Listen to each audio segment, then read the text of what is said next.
good one for you today. It's Matt Schofield. He's back doing his second TrueFire course. His first one, Blues Speak, went, as they say, #1 with a bullet. Platinum in like a week's time. And we've gotten so much great feedback. And a lot of folks asked in our last live broadcast and in the feedback we've gotten is have Matt address playing the changes over the blues. And so this week we have just shot Blues Speak playing the changes. And Matt's going to give us a little insight into how the course was presented. So thank you very much for tuning in. I'm going to shut up now and get some Blues Speak from Matt Schofield. How you doing, man? I'm good, man. I'm good. It's good to be back. It is, and it's great to have you back. We were talking earlier about how many people shouted out both during the last live broadcast and then after the course, asking for the course we just finished today, actually, right? Yeah, I mean, it's been generally pretty much the #1 thing after the gear questions, the tone questions. Yeah. The next thing I seem to be asked is about playing over blues changes. Sometimes it's people asking, what are those outside notes you use, you know? Right. And I have to explain, and as we've done in this course, as much as possible, that they're actually not outside notes. I don't play outside very much at all, apart from the odd diminished thing, which we touch on a little bit in this course. But it's about getting inside the chord and pulling, well, as we were talking about earlier, finding the right note at the right time so that you're always playing a good note, one from the chord that you're on. And so in some ways, it's not playing outside at all, it's playing more inside. Yeah, which is odd in a way, isn't it? Because guitar players in particular think minor pentatonic, the box, or the major pentatonic, myself, yeah. And they're so used to hearing that sound that when you are playing the changes, it sounds outside, and yet really isn't. Right? It isn't. It's harmonically correct, I suppose. Yeah. And as the evolution of first blues guitar and then into rock guitar and all the kinds of sort of electric guitar that we have now, it did become more minor pentatonic based and sort of less tied to the harmony over the years.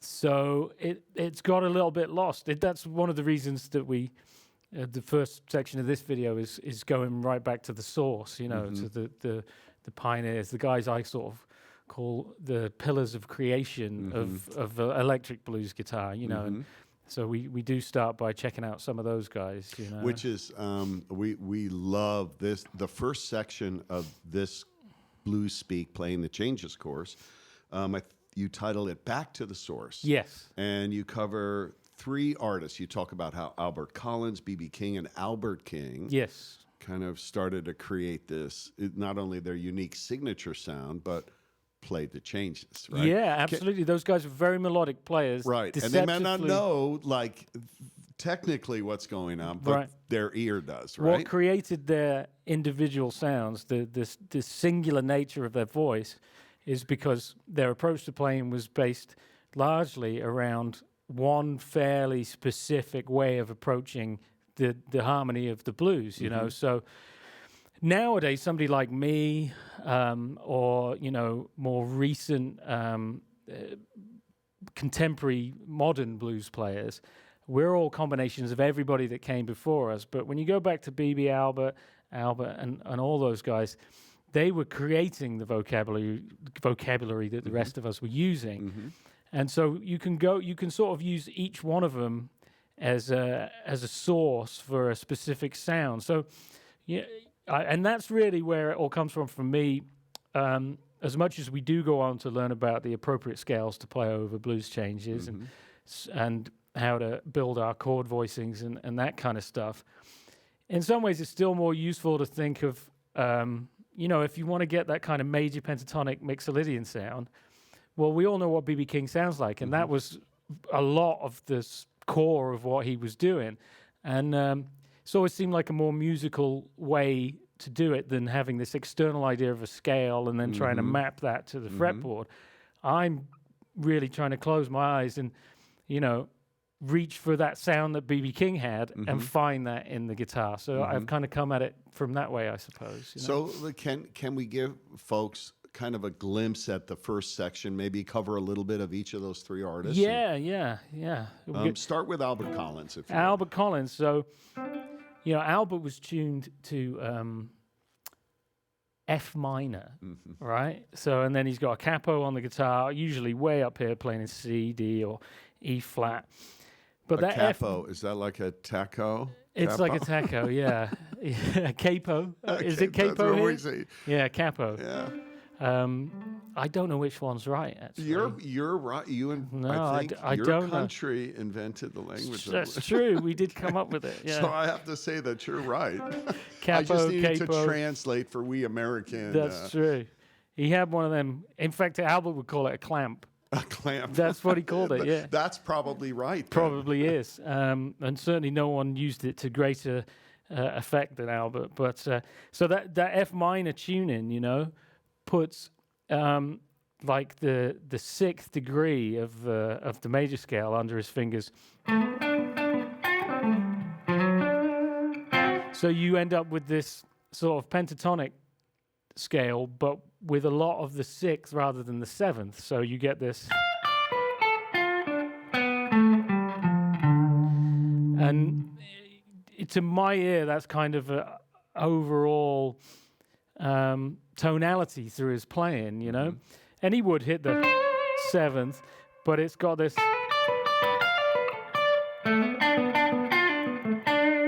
And so that's the minor pentatonic with the sixth instead of the seventh.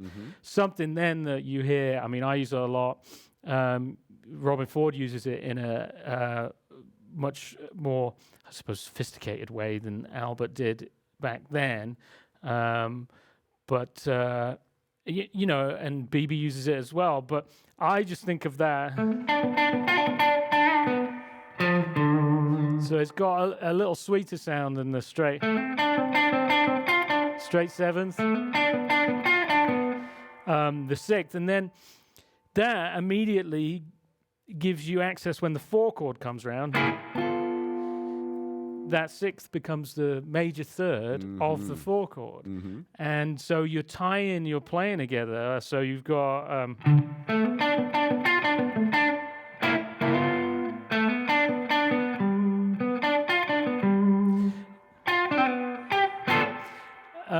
Changing that one note in the minor pentatonic that we are all familiar with. And, I was out gigging in bands and playing for several years, pretty much only knowing that minor pentatonic. So there's no shame in that being the starting point. And in some ways, I still use that as much of my guide or, basis, but it can be just as simple as changing one note. One note. Yeah, and it opens up a whole different sound, because when that four comes round,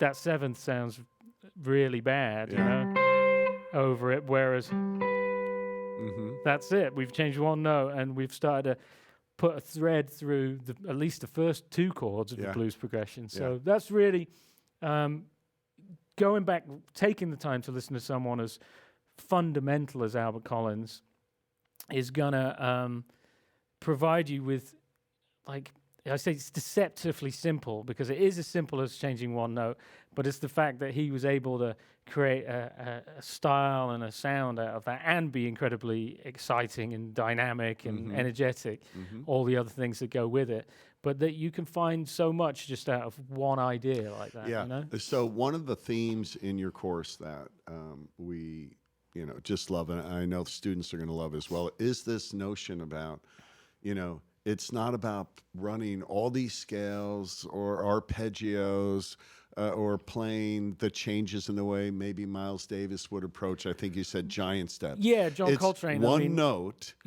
at the right time is what makes the big difference, right? It is. It can be. So yeah, I think often when you say playing the changes, and you think of, in terms of jazz changes, lots of chords coming at you, playing an entire scale over each chord, or working with a lot of information, and of course that's the ultimate goal in some ways, but it starts by playing one right note over and it can just be that one over the four, Can you roll that track used for Albert Collins? And yeah, Tommy's demonstrate got that. the funky Collins there. Yeah, let's do it.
Yeah, my little Collinsy vibe there, Beautiful, just beautiful. So, just so folks know, in this first section, there are little performances like that. Yes. Which I know for me are worth the price of admission alone. Okay, we're going to tab out all of those demonstrations as well as some of the, all of the full length performances. But so that one note does really make a difference, doesn't it? It does, and if both harmonically, but I think the other cool thing about really going back and studying these pillars of creation of this kind of music is they're so thematic in their playing, and so it just gives you a direction to take your solo. I mean, these days on my own material, on my own shows, I tend to do it less because I've kind of got some of my own vocabulary at this point. So I draw upon I'm deliberately kind of reaching towards Albert there more than I would do on most of my own stuff. Right. But that's because I've taken the time to go back there and absorb it. And none of those were really note for note Albert Collins licks. I never really figured them out. It's about finding like the feature. Yeah. Do you know what I mean? And one of his features was this. And that. So you got like kind of the minor third to that sixth, which then gives you the seventh on the four chord. It's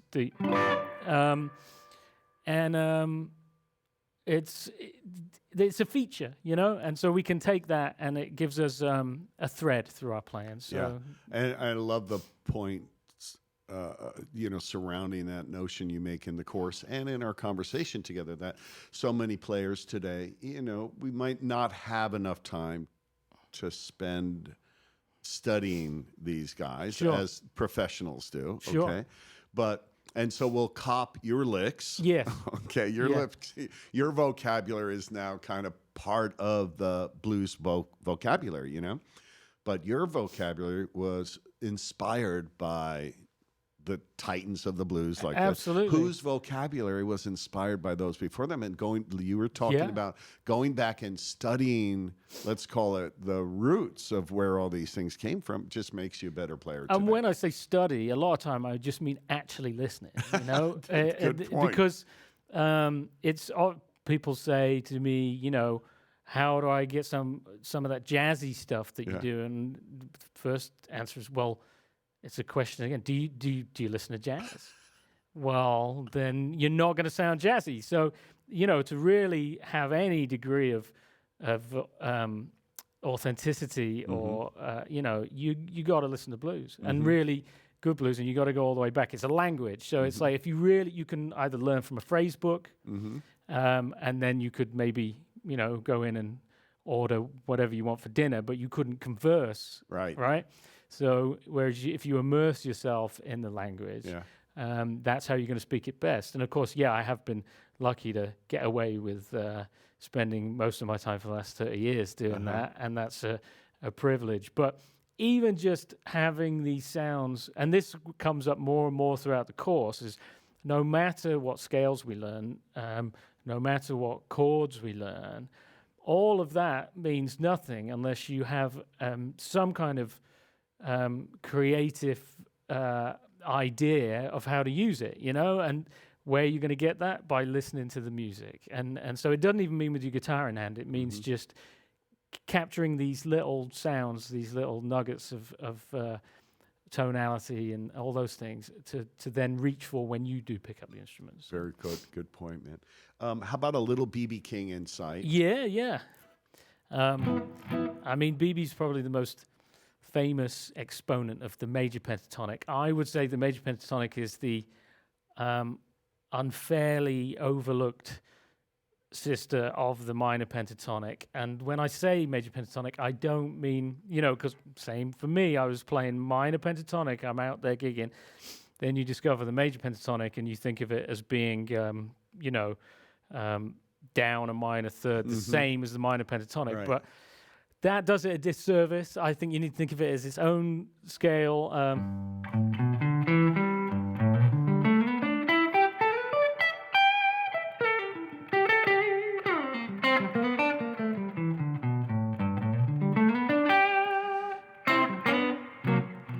And get around the neck with it. We do a little section on how useful it is to get around the neck with the major pentatonic, how it flows, because it works over every single one of the changes, you know. So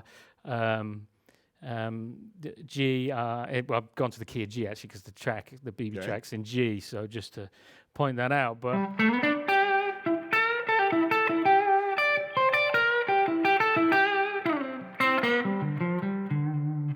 And then 4 chord comes up, which is a C, and we've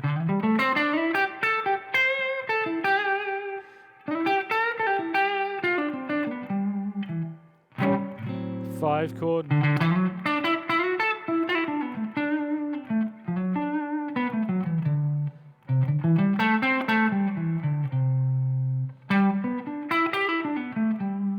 So, you know, it's BB, you know, you can extrapolate from that into the Mixolydian sound, which is bringing some of the 7th chord sound into it. And he's major pentatonic, he's Mixolydian sound. So again, that's, if I want that sound, I know it through BB as much as I know it through having learnt a scale. If you know what I mean, from this sound of BB King, that's my frame of reference for it, rather than like a visual kind of scale map. I do know that as well, and we talk about that in the course, because all of this informs your ability to get around the instrument. So there's a knowledge element, an information element, but then it's absorbing that so that at some point we can shut our eyes and play and reach for those sounds in the moment and find them, you know. So. Is there, with the major pentatonic, or with this B.B. King example, the one note at the right time? Just the perfect, I mean, nobody is better than that, better at that than B.B. King, one note at the right time. In fact, people say, he could play one note, say one more with one note than anybody else, which is true, but that's also because he could say more with every note that he chose. So it's almost slightly unfair because he was incredibly sophisticated musician. But the reason he could say so much with one note is because he really knew which one to pick at the right time. At the right time. Yeah, right? and that's what it's all about. Yeah. So even if it is just the root note in G, Right. when the 4 chord comes round, there's really only 3 different notes I've used there with a bit of bending, but it starts to sing and make sense. Roll the track if you would, and play a little over that. Yeah. Channel a little BB. Get my BB vibe, yeah.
At the right time, right? Yeah, and it's it's like we talked about in the last the first edition of Blues Speak. It's simple, but it's not easy, and that's the thing. It's kind of like anything, just getting it down to the essence, of. So it does require an understanding of what's happening to even make an informed choice. Right, but it's not about learning a million scales and playing a million scales over all the chords. No. It's really, it's Zen-like, actually, in its simplicity. It takes you a little while to get your Zen together, but it's... And you have to go through everything to come out the other side, really, So, station break here for you to shout out to your fans around you know how we love to do this. Yes, absolutely. Let's see where they're from today. Allie's been...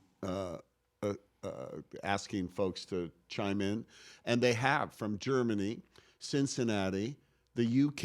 You probably got some buds there. Yeah. New Jersey, Peru, Dallas, Venice, Wichita, Chicago, Denver, Virginia, Des Moines, Finland, Destin, Florida, France, Colorado Springs, New York City, Detroit, Norway, Belgium, Boise, Ohio, Chile, Argentina, Bath, England, Sacramento, Ontario, Canada, Portugal, Buenos Aires. If we haven't shouted out to you, please, on the chat, let us know where you're from, and we'll say hey. But you got fans in... Lots of places I haven't been able to play yet as well. People always ask me... you need to get there, Well, man. Here's the thing. I want to take this opportunity to say this, because people are, when are you coming to play here? When are you coming to play here? I don't get to decide. Right. Because basically, at the end of the day, it's a business. We do this for a living. Somebody has to give me enough money to get there and pay a band and, all of that. It's the reality of the situation. So I really like to explain to people, I'd love to come to all of those places. Right. And if I can make it happen logistically and financially, I will be there tomorrow. That's right. Because I love to play. Yeah. The best way for it to happen is for those folks that want to see me there to let their local festival or venue know. If you say to the venue, why haven't you brought Matt Schofield? We'd love to see him here. Yeah. Then that's the most likely way to happen. I can't call them up and say, hey, can you come? Yeah, can I come and play? And, the world, we've talked a lot about this. We won't spend a lot of time here, but, it's a different world for musicians. It is. Matt's taking care of business and, recording, and he's, fans have to, they join hold the team. They hold the power. And you really do have the power. Yeah. So a couple of quick questions. Yeah. Lee Canadati asks, which is a perfect setup, I think, regarding Albert King, given that he played left-handed, upside down and backwards, do you think that he had an impact, or that had an impact on his remarkable feeling and phrasing? Can you give us an example? And you happen to cover him in this Back to the Source Absolutely. section. Albert, again, wrote a massive chapter in the book. Everybody that plays now plays the way they do, partly because of what Albert King contributed. The upside down thing, he was pulling downwards for the bends, and that gives you, first of all, he's a huge guy, huge hands, this incredible strength in his bends, just wrestling all the sounds out of the guitar. It undoubtedly did. There's some of my favorite players out there playing now are upside down and backwards lefties, like Doyle Bramall the second, and Eric Gales. Really, really great players do similar thing, and it's such a cool sound.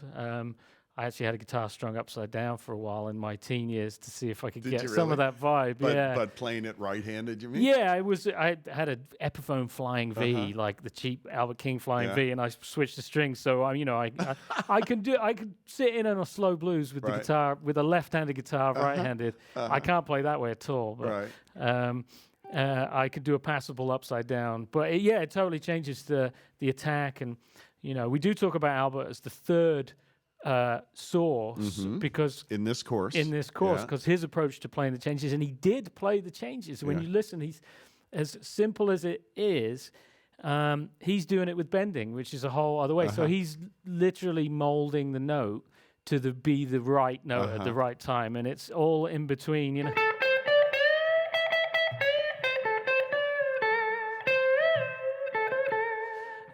he's pulling the melody, which is found in the harmony of the blues. He's pulling that melody out of the bends. So he doesn't really move around a lot. He's just squeezing the guitar to death, and it creates this incredible singing, huge sound. But the same deal, right? One note at the right time. And he happens to bend to it, but that's his method of getting there. Yeah. And it's just another way to do it, but it's the same thing at the end of the day. Roll that track and channel a little of him if you would. You can keep your guitar right side up. Yeah, for now I will.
is all just section 1 we're dealing with right here in the Oh, course. yeah, you yeah. know? Hey, Tommy, how long do you think this course is going to net out to be in terms of minutes or hours?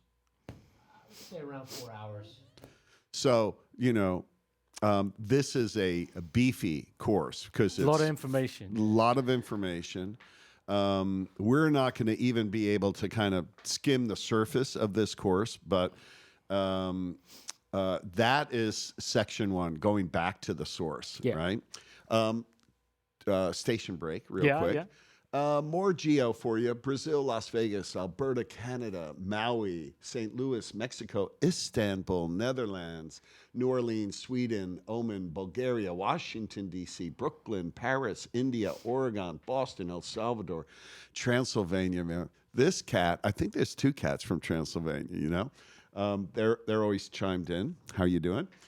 South Carolina and Michigan. All right. So you've got some fans out there, man. Fantastic. It's pretty much every continent, every time zone. It's the blues, Some man. of It's these the folks universal are language. having breakfast with you right now. Yeah. Some of them woke up in the middle of the night to do this. Isn't it great how music kind of brings us together It's in the this way? universal language and none more Yeah. so than the blues. Absolutely. I mean, and the guitar, man. You the know? guitar, well, What a community, huh? and there's no better instrument for playing, well, maybe other than the voice, but, you know, for playing the blues, it's, you know, this string bending thing. Yeah. We can do it. Yeah, And yeah. even I remember reading a quote from John Schofield saying, as much as he's a jazz guitarist, he goes, the guitar's really good for 2 things, in John's opinion. He Yeah. said it's either singing songs Uh-huh. or playing the blues. And I'm like, that's a good point. I And he love goes, so that. it's always been a struggle to make it sound Yeah. great playing jazz. You know? Do you know, and you know what else is, I think awesome, like, you know, just learning that minor pentatonic scale Mm-hmm. gets a lot of us, you know, into the game. You know what I and mean? you know what?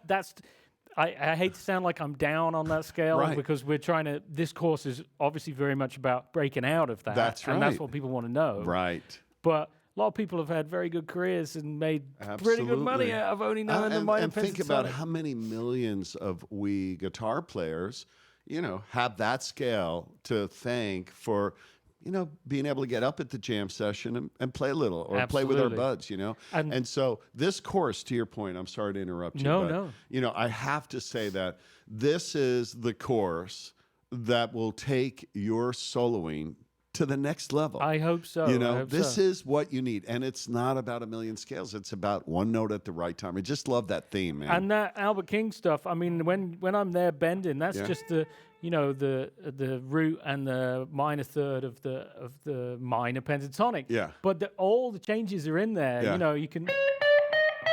Yeah. Right. It's more about finding the melody and the change inside the information that you already know on Yeah, the guitar. You know? exactly. And that comes from listening to the right That's stuff, great, so. man. So look, we have to give at least kind of the scope of. So section 2 is about scales. Yes. Just briefly tell them what you cover in that section. Well, that's about the choices you have over 12-bar blues. Again, it's the little trick of seeing each chord as a potential key change in a way. So I have each chord I approach with a certain mindset. So you know, we got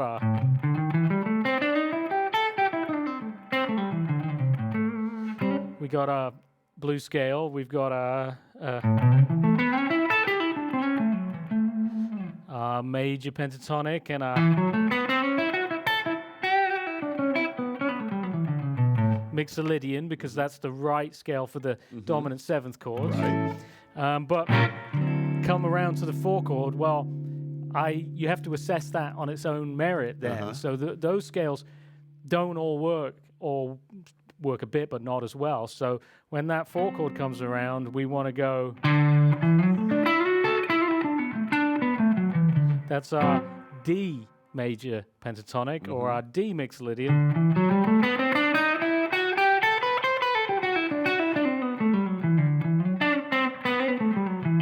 And the same for the 5 chord. We've got E major pentatonic.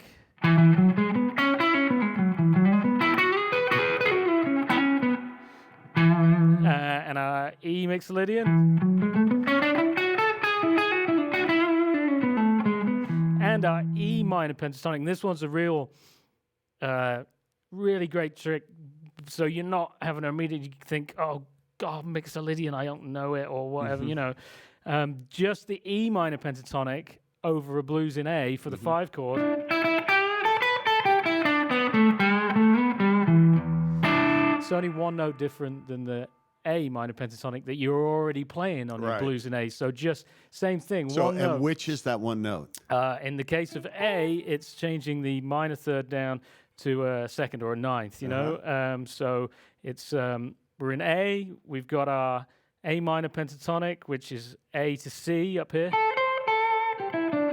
And we take that C to a B. There you go. One note. One note, and we're now playing out of the 5 chord properly, harmonically correct. Yeah.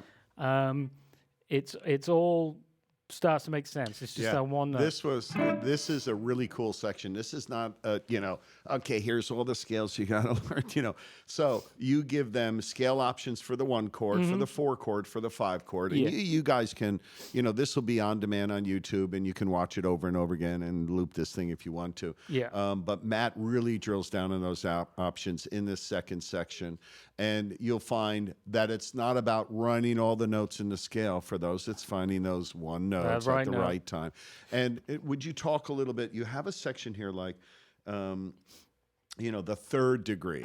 You know, talk about like going to the 4 chord and the 3rd degree, let's say. I mean, that's the one that tells you so the 3rd degree of the 4. So I've gone to A here randomly, but so that D, that major 3rd of D, in this case it's an F sharp. That's the one that tells your ear what that 4 chord is, you know. So I view it as you kind of on each change, then you've got sort of these particularly strong key notes to aim for that are gonna make it really obvious to the listener. So to target those notes exactly, and in a lot of ways, those are the ones I'm heading for. So you know, I might be.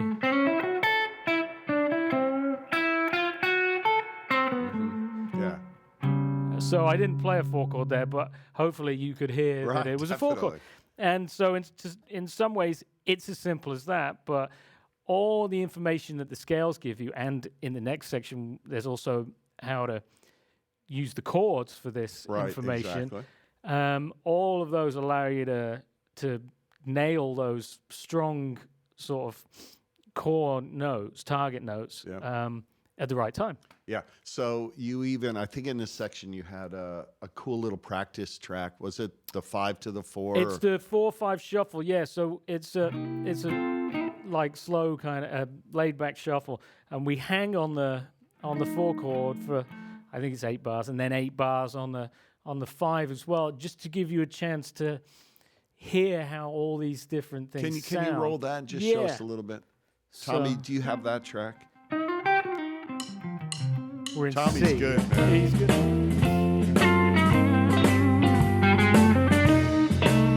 So it's going to sit on the 4 for a while.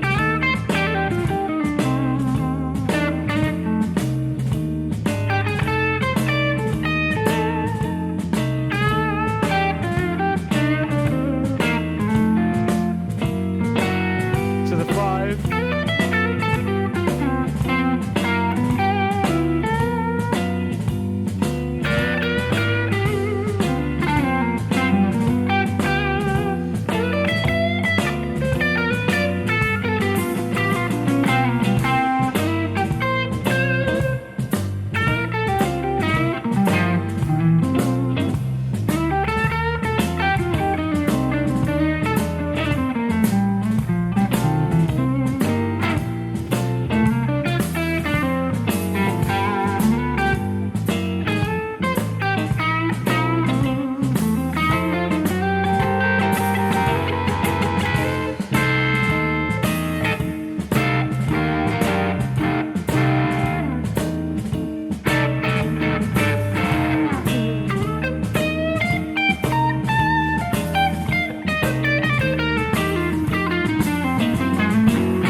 just gives you some time to explore that change. It's playing. We're staying in the key of C, but the chord is always an F for 8 bars, and then always a G. And you can't keep playing the bad note against that change. So it forces you to find the good one. Yeah, you know? it's a great. It's almost a perfect practice device because it's fun to play along with the band and. You're right. You can't play the wrong note and get away with it. To me, it forces your ear to just stay in that chord, but we're still in C. I'm kind of playing an F, but I'm not playing in F minor pentatonic isn't going to sound cool like that. You know? Right. Very cool, man. So in this section of scales, you cover the third degree, the scales and changes, major pentatonic connection. You go into the diminished as well. We're not going to cover that today. We just don't have time. You could do a whole darn course on diminished. You could, although I suggest you buy Robin Ford's or Jeff McAlane's because they've got it covered there. So section 3 is about chord tones and, spelling. Just give them a quick overview on what that section's about. The main point of that section is, again, going back to how we all start playing in bands, and you memorize lots of chord shapes to start with, but you never really take a look inside what's going on with these chords. And so then when you start seeing these, fancier chords people are playing, it's like, man, how do you memorize all of those? Well, I didn't. You don't have to. In the context of playing over blues, as I mostly do, everything's built off the dominant 7th triad, root 7th 3rd, a root 3rd 7th, and then extending that triad with, once you've got that as the basis of the core of all your chords, then you can add a 6th or a flat 6, or maybe a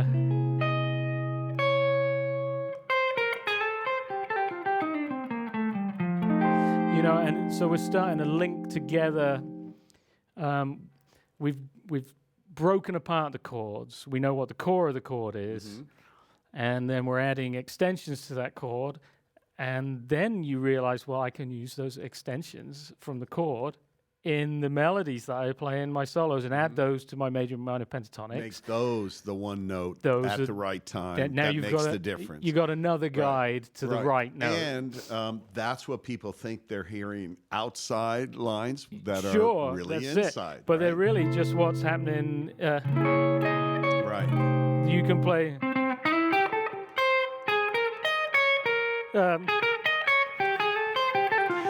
That was terrible. I was trying to. When you do that properly, you can. It starts to add. Well, the point being, it ties all you're playing together, so you're not playing. I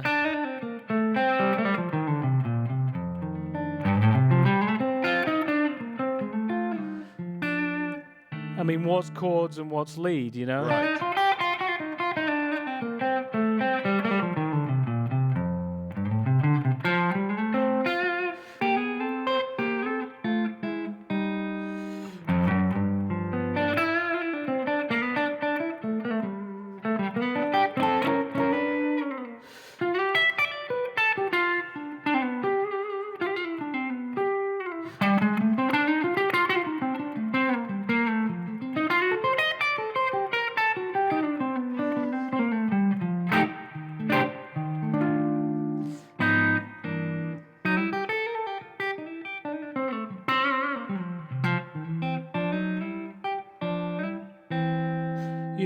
It's weaving between the two, and then so they're not two separate things anymore. It's not a chord, then a solo. Right. It's you joining it all up. And so that was a good set. There's a. Let me go back to this question. Okay. How do you use jazz as an influence Alexander wants to know. Just by listening to it. Yeah. I mean, I've never studied it. I'm not very. I wouldn't want to be. I mean, some might consider what you just played pretty jazzy, right? Yeah, but that's just the blues with Right. with mellow. And you know what? If you actually listen to B.B. King, you might consider if he wasn't the king of the blues, Right. you might consider it pretty jazzy as well. Yeah. So I mean, all the jazz I love, and I listen to a fair bit of it, but I still really think of it as blues. And you know, back then when this stuff was created and recorded. Mm-hmm. There wasn't that much difference. So I listen to lots of Oscar Peterson. He's one of my favorite artists. And I listen, in a way, it's just the same as B.B. King to me. It's swinging. Mm-hmm. It's all about phrasing. Mm-hmm. It's about the good notes. Now, Oscar plays a lot more notes than B.B. most of the time. But they all work for the same reason, Right. you know? That's a great point, man. And Oscar's not really playing outside lows. He'll drop a diminished or a whole tone scale or something. But really... You listen to C-Jam Blues. Yeah. It's just a bunch of really badass blues playing, you Right. know. I've never studied jazz. I wouldn't want to find myself on a standards gig. I don't know any of that stuff. I'm a blues player. Mm-hmm. The music I write is all squarely rooted in the blues. I'm just trying to add with any kind of music, you know, it's all James Brown is the same to me, Right. you know, Right. the Meters, Dr. John, you Right. know, Aretha Franklin, Donny Hathaway, you know, Stevie Wonder. It's just music that's soulful, and so it's all an influence, really. But man, no, I would never call myself a jazz player. I just am a bit jazzy sometimes. You are a bit jazzy. You want to do a couple more questions? Sure. Let's see. Well, Vinny wants to know, sounds like I hear him humming mid-solo. Is that something you typically do? I mean, are you like kind of, you know, like scatting under your breath sort of? Yeah, kind of. I wouldn't, it's probably not to pitch. It's more of a, but yeah, I am making little noises. Uh-huh. And a lot of it's breathing as well. Because when I do clinics and stuff, a lot of it, I'm not playing I'm not finding stuff outside and then putting it on the guitar. I'm trying to find stuff inside and get it out through the guitar. So you have to internalize this stuff. So, and as we talked about in the first Blues Speak, in the rhythmic section, it's in your entire body. It's I mean, that is the essence of Blues Speak. That's your whole thing. Yeah, you and know? what this new one contains some more, I suppose, proper technical information, but it's really get the first one first, because everything in that still applies when we're learning these scales. So, and I never sat there and went like major pentatonic, you know. You know, I didn't play it like that. I went.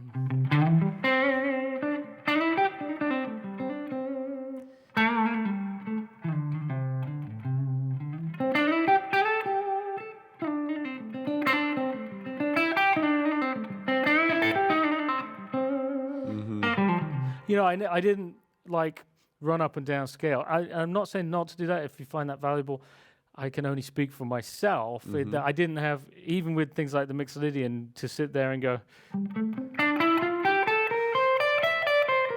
Now I can, but I always played it like.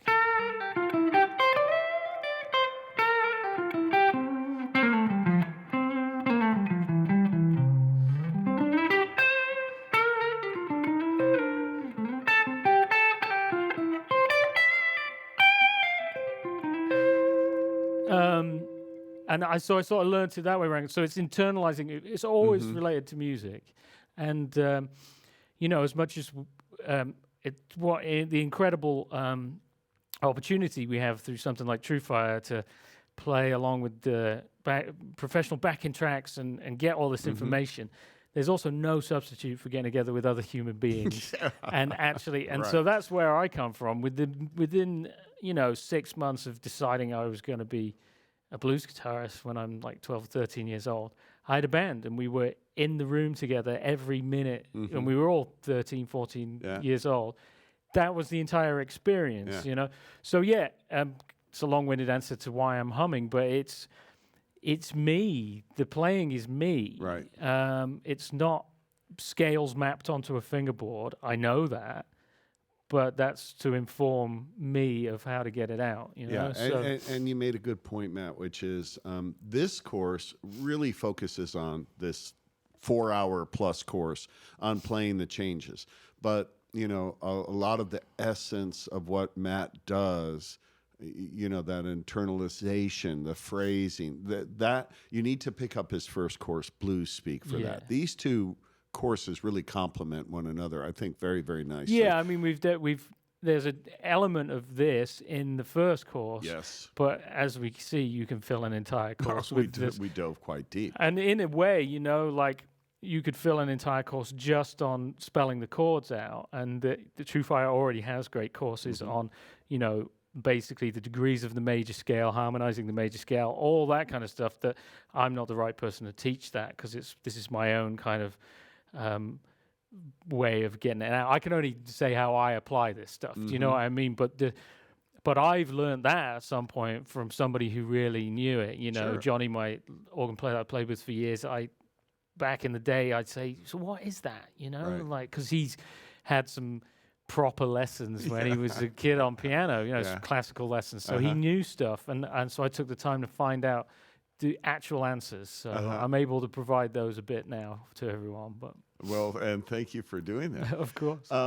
Okay, when moving to the major pentatonic for the 4, couldn't you treat the 1 and 4 using the mixolydian, targeting the chord tones for each? Yeah, that's another way to look at it. And actually, we get to this it's two sides of a coin, and it all works together to inform the information you have to work from. But again, I'm not personally thinking of this idea of a mixolydian mapped on the fretboard. I know where it is, but I know the sound of the mixolydian, and that's why I wanted to start with the idea of BB King. So I'd rather call it some BB-ish stuff than a mixolydian. It is a mixolydian. Yeah, I mean, you know, and I think this is what your course is all about. You know the sound you're going for, and you know the note to play at the right time. Because the mixolydian itself is not going to tell you which one of those notes is the best one. It's going to tell you all the ones you can choose from. Yeah, and I think you do a great job in the course of dispelling that myth of, you have to learn all the scales for all those chords, and then you can play those scales. It's not that. And the reason I do the chordal part after the scale part is it's good to know the scales all over the neck. That's going to get you around. But next up, the chord, where you are in the chord, is going to tell you. The chord informs you, as you always say, right? You could say, well, that's A7th. Well, that's a mixolydian of A7th. But unless you, first of all, know the sound of a mixolydian, then, so to be able to go, you know, I can conjure up the line and play it. So, yeah, that's absolutely right. You could view the 4 chord as mixed. Some people like to think of it as when the 4 chord comes around, well, you're playing A minor Dorian, you know, because it's all the same notes. But that doesn't provide the information to tell you which are the best of those notes. What does is the chord, because there's a 4 chord, the 7th, the D7th.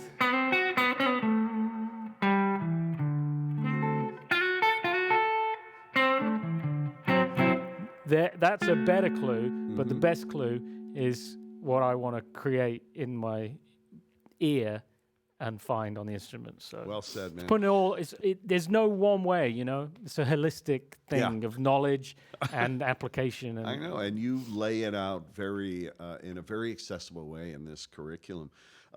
So we talked about the chord tone section for, you know, some combined approaches.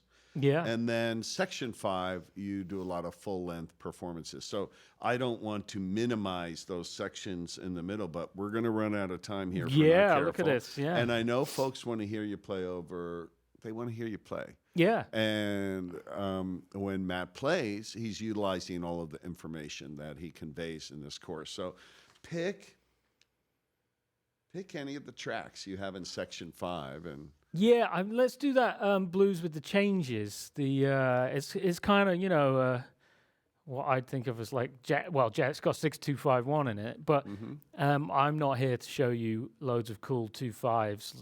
That again, there's another course on TrueFire that will be much better than that. I'm trying to bring the changes out of just simple melodic lines and keep it sounding like blues. So, but this is, you can really get into playing over this one. It's a B flat blues with jazz changes, kind of a gospel or Ray Charles. Just run type through thing. what the changes Yeah, are. Real quickly. it's 1 5 1 4. We got the diminished. 1 6 2 5 1. Blues turnaround. Cool. So it's a you'll find that in the blues a lot, that kind of progression, and but that first bar with the 1-5 in there, even that allows you to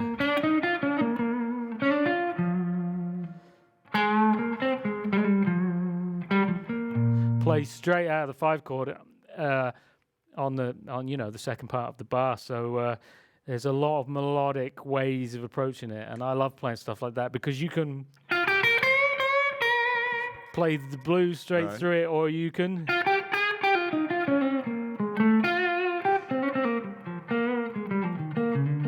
get a bit more into the chords. Cool. So this is one. How many tracks did we do for that last section, Tommy? I think there's 6 full performances. Okay, so we have 6 full performances. This is one of them. Each one of them, Matt sets it up much like he did here, plays over it, and then tells you, Try and how he remember played what the I changes. did. Yeah, Yeah. exactly. Okay, Tommy, roll it.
I was just reflecting on how any one of us, and certainly I know I speak for a lot of the folks that are on here now, would love to pull that out at the local jam, And you know, and you really do show us how to get there. We may Yeah. not have that phrasing or some of the chops, right?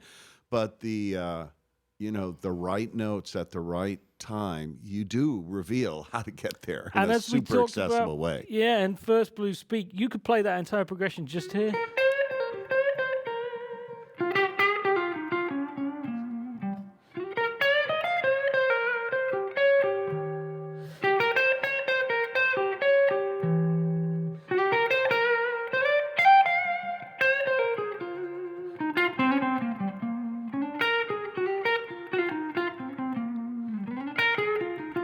You know, you don't. You can do it all from there, and get all the right notes at the right Which is time. killer. And so, really, extrapolating it across the neck is still the same rules are applying. Right. You know. So. Yeah, beautiful, man. So let's do, you know, the obligatory gear rundown. Oh yeah, yeah. Okay, and then I want to talk about some of the things you've got going, and then we'll pull another track and play out. Okay. So, Yes, gear. absolutely. Gear. Well, since this is now called the Blue Speak series, and I didn't know that when I got here the first time. Last time I brought my blue shirt and my new blue guitar. This is the Nice. latest that my dear old friend Simon Law in the UK made for me, SVL guitars, and it's called Georgia Blue, named after his little baby girl Georgia, and it's an old Porsche color, and it matches George's eyes. So this is the newest one. So we're still getting some sweat into it, but I've definitely done that over the last couple of days. Very so, nice. Yes, you have. And that matches my new blue pedal from Mad Professor. I don't know, can Tommy get Can a we shot see the on the pedals, floor, Tommy? or shall I pick it up? But this one is coming out next month, and I designed it. Well, Mad Professor designed it at my request. That's your signature pedal. Yeah, there? it doesn't. It's called the Supreme. We Nice. left the name off, my name off, but actually, it's the Supreme Overdrive. Thanks to Eli at Two Rock, came up with the name because Harry at Mad Professor. This all happened over a beer. Let's put it that way. Okay, cool. So Harry at Mad Professor is a Supreme fan, and so Eli's like, "Well, your pedal should be called the Supreme." Yeah. So it is Supreme. It's that's got everything. I'm doing 90% of my gigs with just this pedal. Really? Yeah. It's got two sides to it. We've got like a nice, you know, the drive you've been hearing, neck pickup.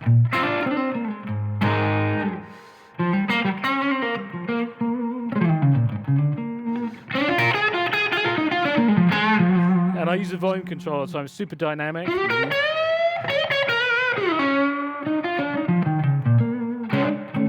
know, can clean up. And then this side, I can go hit one switch, go to the bridge pickup, and, you know.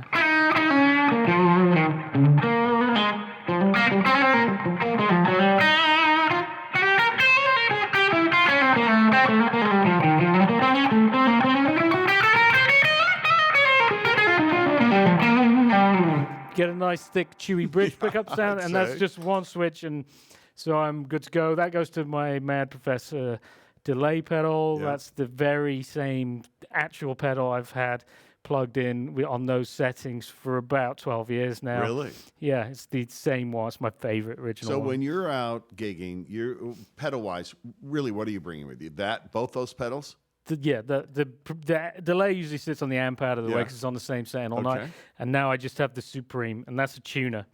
So I'm down to that 90% of the time. If I want some fuzz, which in the right context, I have a Vemurim Shanks 4K fuzz, which is really adjustable germanium fuzz.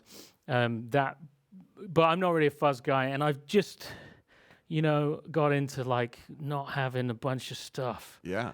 I just want to play. Yeah, now. yeah. And so I'm using the volume control loads. This pedal works great. So all my tones, you know, you can find it there. You can find it. That's just how I play and use the volume control. The tone control, the pickups, you know. Nice.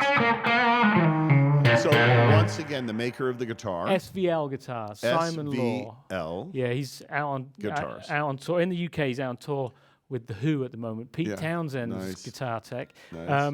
And it all ends up in a 2-rock amplifier. My dear friends Eli and Mac make the best amplifiers in the world. I say that without exaggeration. Really? 2-rock? 2-rock, I've used 2-rock for about 12 years now, and they were always great.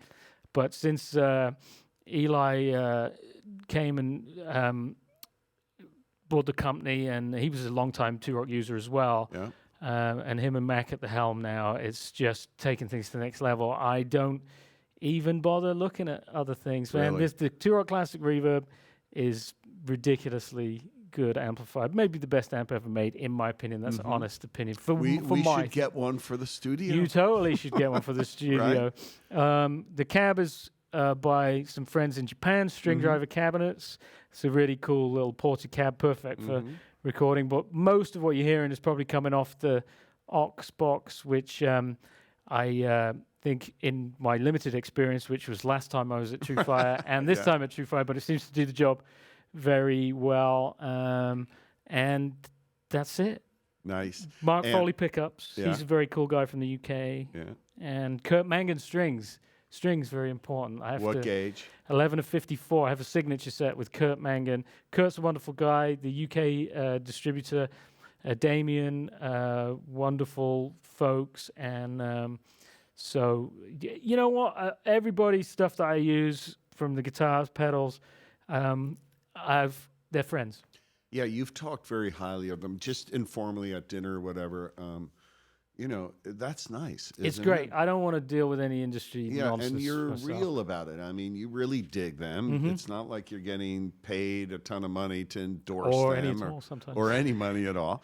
But It's I've everything I bought first. You know, Simon's worked on my own guitars for like since I've been playing. I used to buy my guitar strings off Simon in the shop he worked in when I was 13. Yeah. And I'd say, I want some strings like Stevie Ray Vaughan. And he'd say, are you going to be able to play them? And I'm like, oh, no, I'll try. So, honestly, that's a true story. So it all goes back to that, you know. Yeah. And so I've drank a beer with everybody from the strings onwards, you know. Beautiful. Is the Supreme out in the market now? It will be next month or so, You know probably what we about should 1 do? month. We should see if they want to do promotion giveaway when Oh, we they'll launch want to this do course, that. right? Harry and Marco and you look at the guys, they're over in Finland. They're a fantastic bunch of guys.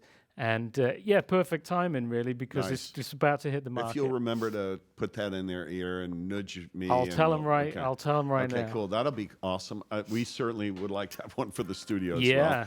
well. Okay, we want you to play another track, but what's going on? The album? Well, the new projects? Yeah, I've got an album that I've been trying to get around to finishing for a year now. We cut some tracks last May, and then a few more in August, and then I got busy touring for the rest of the year and hadn't sang yet. So I've discovered that that's a really terrible thing to do, is leave a project half done, because it's very hard to pick it back up. Yeah. So doing it all ourselves, you know, releasing it independently. So trying to wear a lot of hats, and so it's taking a bit longer than planned, and so we've just got to finish mixing it up and figure out how we're putting it out there, as we've had many conversations Of about course. the state of the music industry these days. There's it's a wild west of sorts, it is. you know. So since I started my last studio record, I've now made 2 TrueFire courses. Yeah. But as I have also said to lots of people, this experience with everybody that works here and the level of professionalism and enthusiasm is what I always expected the music industry to be, and wasn't until I came to TrueFire. Oh, man. So that's a Thank you. genuine. Thank you. So that's why you've now got 2 TrueFire courses and no new record from me. I will get that trio record out, because it's a 15th anniversary record of my original organ trio with Johnny Nice. Henderson and Evan Jenkins. Cool. That was my first solo record 15 years ago, and we go to Holland next week as the trio. And then I've also started putting together a new project outside of that. My touring band, the guys on this track have been Aaron Glukoff and Rodrigo Zambrano. They're playing on these backing tracks. I've been playing with them for the last few years, and we still do stuff when we can, and then a new project with my wonderful lady Christine Tambakis. Amazing. Incredible singer, wonderful woman, and Do me a favor, would you? And do this. Go after this is over. Go Google Matt Schofield and spell it. Christine in the regular spelling of Christine with C. Tambakis, Tambakis. Tambakis. Go watch some of these video performances. I guarantee you, you will be blown away. And I'm hoping that you guys put something together. Well, do a tour, do a record. That's been taking up a lot of space in my mind. Want to do that, and I realize I'm a guitar player who sings. I'll always be a guitar player who sings. Sometimes I enjoy singing more than others. Sometimes it's like, well, somebody's got to do it. That's how it started, and I'm okay. And it's fine in the context of my music to a room full of guitar nerds, but Christine's been coming up singing with me lately, and if I put my ego aside and think about the music, then the possibilities for the reach and the heights of the music, it just she sings as good as I play guitar, and I'm always going to be a guitarist. She's amazing, and you were talking about the format where you'll come out, you'll do your thing, you'll sing, you'll play, and then you bring Christine out, and it's a whole new show. Yes. And it even frames, like you were saying, your guitar work in a different way. It totally frames it, and I think it just makes it broader. And for that project, we've got an amazing rhythm section, some great friends, Raul Valdez, who plays drums on the last Blues Speak backing tracks, and an amazing bass player from Dallas called Tim Waits.